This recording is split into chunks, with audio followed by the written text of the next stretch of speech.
In order to synchronize your Google Drive with Gnome desktop environment and Nautilus, you can simply go to your settings. Then inside the settings, you have to go to these online account section.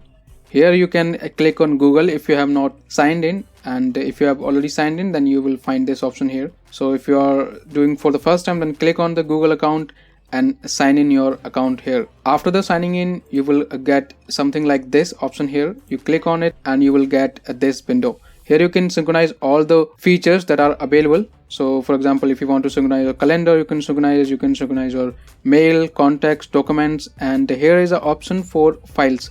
So if you enable this option, then you can see here I have got this option here. So this is my email address. If I click on it, then it will show me my Google Drive and its files. So these are the folders and files that I have in my Google Drive. So I can now browse my Google Drive within the Linux easily. So that is how you can access your Google Drive very easily within your Gnome desktop environment. If you like this video, then don't forget to subscribe to the channel, and I'll catch you in the next one. Till then, take care and keep enjoying Linux.